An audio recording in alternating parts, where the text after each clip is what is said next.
بسم اللہ الرحمن الرحیم۔ السلام علیکم۔ شادی کو 10 دن گزرے تھے کہ عائشہ پہ ہمارے معاشرے کی جہالت نے ظلم ڈھانا شروع کر دیے۔ شوہر تو اچھا تھا، ساتھ نبھانے والا تھا، لیکن مسئلہ ساس سسر کا تھا۔ حالانکہ عائشہ سمجھدار، با اخلاق اور خوبصورت لڑکی تھی۔ عائشہ جب امی کے گھر تھی تو اس کی عادت تھی وہ 9 بجے جاگتی تھی۔ اسے ناشتہ بنانا، گھر کے کام کرنا اتنے نہیں آتے تھے۔ بس کیا ہوا، اچانک سے رشتہ آیا اور امی ابو نے جلدی شادی کر دی۔ شادی کے چند دن گزرے تھے، سسر نے دیکھا ابھی تک بہو سوئی ہوئی ہے۔ سسر نے بیٹے کو بلایا، عائشہ کا شوہر چاند تم کو کوئی شرم ہے کہ بے ہو گئے ہو؟ چاند نے ابا کی جانب دیکھا، ابو جی کیا ہوا ہے؟ تیری بیوی ابھی تک سو رہی ہے، وہ کوئی نواب زادی ہے یا کسی بادشاہ کی بیٹی؟ جا اسے اٹھا، جا کر کل سے میں نہ دیکھوں وہ فجر کی نماز کے بعد سوئے۔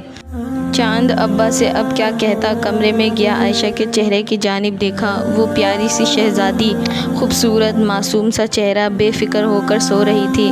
چاند نے آواز دی، عائشہ اٹھ جا میری رسگلی۔ عائشہ خرگوش کی نیند سو رہی تھی۔ چاند آفس کے لیے تیار ہو رہا تھا، پاس آیا، آہستہ سے ہلایا، عائشہ کی بچی اٹھ جا۔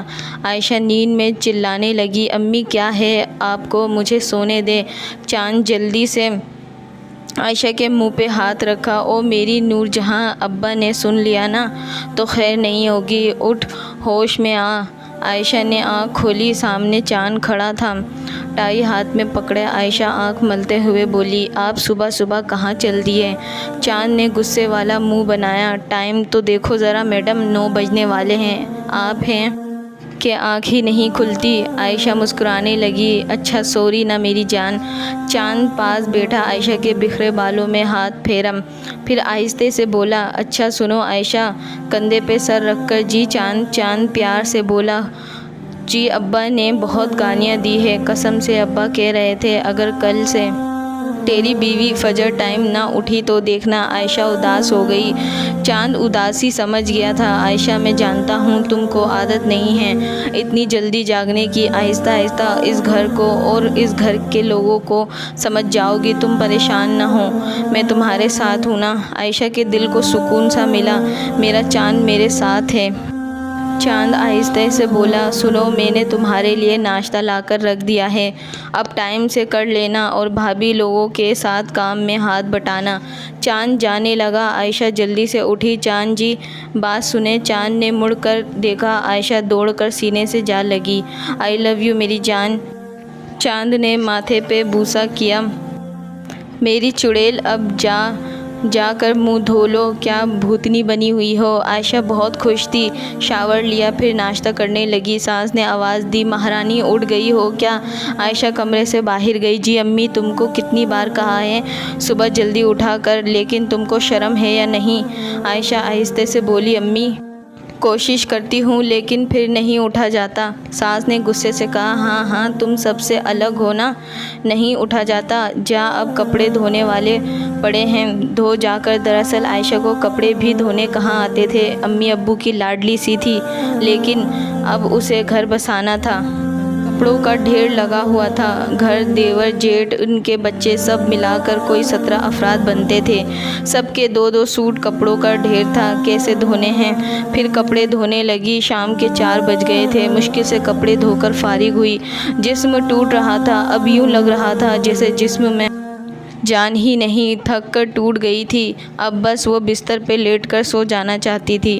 وہ ابھی لیٹی ہی تھی کہ سسر نے آواز دی، عائشہ کہاں گئی ہے؟ بھابھی نے بتایا وہ اپنے کمرے میں ہے۔ سسر تو سارا دن گھر سے باہر رہتا تھا، گھر آیا تو دیکھا عائشہ کمرے میں ہے، 5-7 گالیاں دی، میں صبح گیا تھا گھر سے شام کو آیا ہوں، وہ ابھی تک کمرے سے باہر نہیں آئی۔ غصے سے عائشہ کے دروازے پہ ہاتھ مارا، عائشہ ڈر کر اٹھ گئی، ابو کیا ہوا؟ سسر نے گالیاں دینا شروع کر دی، تم کو بکواس کیا تھا نا، گھر کو گھر سمجھو اور گھر کے کام کاج کیا کرو، جب دیکھو سرخی پاؤڈر لگا کر پڑی رہتی ہو، اٹھو اب میرے لیے چائے بناؤ۔ عائشہ ڈر گئی تھی، تھکا ہوا جسم لیا کچن میں چلی گئی، چائے بنانے لگی، اسے بہت سردی لگ رہی تھی، سسر کو چائے دی اور کمرے میں جا کر لیٹ گئی، تھکن سے آنکھ لگ گئی۔ چاند گھر آیا، دیکھا عائشہ سو رہی ہے، چاند مسکرا کر عائشہ کی جانب دیکھنے لگا۔ عائشہ کے کپڑے گیلے تھے۔ عائشہ کے چہرے کو ہاتھ لگایا۔ عائشہ کو تو بخار تھا۔ چاند جب کمرے سے باہر آیا تو دھلے کپڑوں کو دیکھا۔ کوئی 40 ڈریس تھے۔ چاند خاموش ہو گیا۔ بھابھی سے پوچھا، کپڑے کس نے دھلائی کیے ہیں؟ بھابھی آہستہ سے بولی، تیری بیگم نے۔ اس نے کپڑے کیا دھلائی کیے؟ جیسے بہت کام کر دیا ہو۔ اسے کہو اب برتن دھو دے۔ چاند کمرے میں گیا۔ عائشہ کے ماتھے پہ بوسہ کیا۔ آہستہ سے آواز دی، عائشہ میری جان اٹھے۔ عائشہ کا سر درد سے پھٹ رہا تھا۔ عائشہ سردی سے کانپ رہی تھی۔ چاند نے جلدی سے عائشہ کے کپڑے پریس کیے، پھر عائشہ کو